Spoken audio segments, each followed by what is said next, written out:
সাফের নিয়ম অনুযায়ী এবারের টুর্নামেন্টে প্রতিটা গ্রুপের পয়েন্ট টেবিলে শীর্ষ থাকা দুইটি দল খেলবে সেমিফাইনাল লিস্ট। কারা হবে সেই শীর্ষ চার এবং কি কাদের সবচেয়ে বেশি সেমিফাইনালে যাওয়ার সম্ভাবনা রয়েছে। আসসালামু আলাইকুম।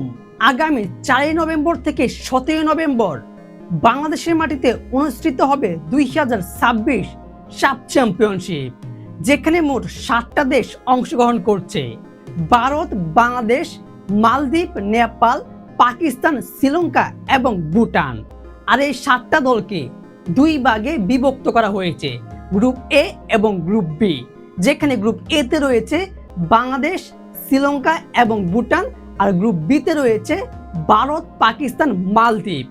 আর এখনো অবধি অফিসিয়ালি নেপাল ফুটবল দলকে কোনো গ্রুপে রাখা হয়নি, কারণটা এই মুহূর্তে নেপাল ফুটবল দল ফিফার নিষেধাজ্ঞায় রয়েছে। তারা যদি আগামী 30 সেপ্টেম্বরের মধ্যে ফিফার নিষেধাজ্ঞা থেকে মুক্তি পায়, তাহলে তাদেরকে গ্রুপ এ তে বাংলাদেশ, শ্রীলঙ্কা, ভুটানের পাশে জায়গা দেওয়া হবে। অর্থাৎ নেপাল ফুটবল দল এবারে সাফে গ্রুপ এ তেই অবস্থান করবে। আর সাফের নিয়ম অনুযায়ী এবারের টুর্নামেন্টে প্রতিটা গ্রুপের পয়েন্ট টেবিলে শীর্ষ থাকা দুইটি দল খেলবে সেমিফাইনাল লিস্ট। অর্থাৎ দুইটা গ্রুপের মধ্যে একটি করে দুইটি দল বা 3টি দল বাদ পড়বে, বাকি 4টা দল মুখোমুখি হবে সেমিফাইনালে।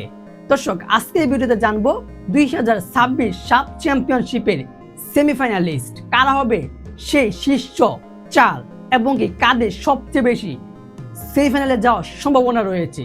প্রথমে আলোচনা করি গ্রুপ এ তে মুখোমুখি হবে বাংলাদেশ, শ্রীলঙ্কা এবং ভুটান।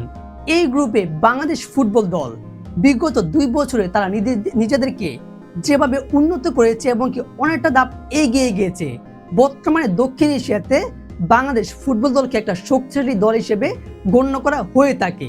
এই দলটাতে রয়েছে জামাল বুয়ের পাশাপাশি ইংলিশ প্রিমিয়ার লিগে খেলোয়াড় হামজা চৌধুরী, শামিদ সোম, ফাহমিদুল ইসলাম, তারপর রয়েছে মুরসালিন, গোলকিপার মিতুল বর্মা, তপু বর্মার মতো ফুটবলাররা, যারা কিনা বর্তমানে বাংলাদেশ ফুটবলের একাংশ বলতে গেলে একটা শক্তিশালী দল।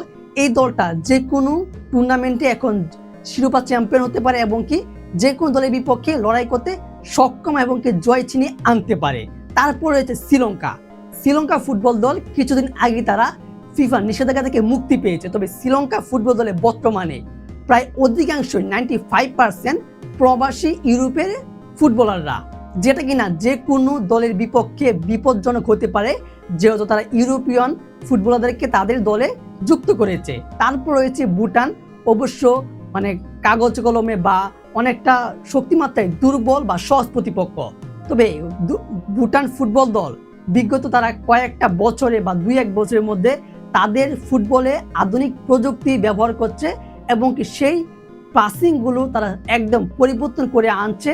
তাদের খেলাটা একদম অন্যভাবে, বলতে গেলে তারা আধুনিক প্রযুক্তি ব্যবহার করে খেলাটা খেলছে।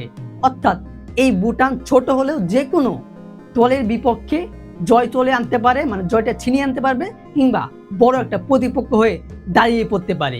এবার গ্রুপ এ তে বাংলাদেশ, ভুটান, শ্রীলঙ্কার মধ্যে আমি সেমিফাইনালে রাখবো হচ্ছে প্রথমে বাংলাদেশ এবং দ্বিতীয়তে শ্রীলঙ্কা, এবং নেপাল এখনো যেহেতু নিশ্চিত নেই সেজন্য নেপালকে নিয়ে আলোচনা করলাম না। তবে এই 3টা দলের মধ্যে যেখানে আপনারা মিলিয়ে নেবেন, ভুটান বাদ পড়বে আর শ্রীলঙ্কা এবং বাংলাদেশ গ্রুপ চ্যাম্পিয়ন হয়ে সেমিফাইনালে চলে যাবে, এটা একদম নিশ্চিত। গ্রুপ এ থেকে বাংলাদেশ এবং শ্রীলঙ্কায় সেমিফাইনাল খেলবে।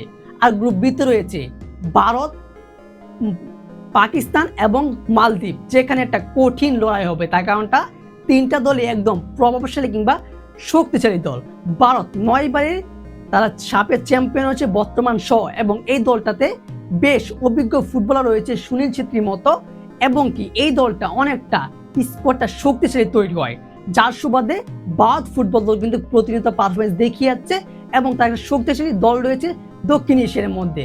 এবং পাকিস্তান ফুটবল দল, বর্তমানে পাকিস্তানে ইউরোপের কিছু প্রবাসী ফুটবলার রয়েছে যারা পাকিস্তানকে অনেকটা দাগ এগিয়ে নিয়ে গেছে, এবং কি তাদের পাশে যে রয়েছে মালদ্বীপ, তাদেরকে নিয়ে আসলে বলতে গেলে তারা এখন একটা শক্তিশালী দল। তারা বাংলাদেশ বলেন, ভারত বলেন, পাকিস্তান বলেন, শ্রীলঙ্কা বলেন, ভুটান বলেন, নেপাল বলেন, যে কোনো দলের বিপক্ষে একটা শক্ত প্রতিপক্ষ হয়ে দাঁড়িয়ে পড়ে বর্তমানে মালদ্বীপ ফুটবল দল।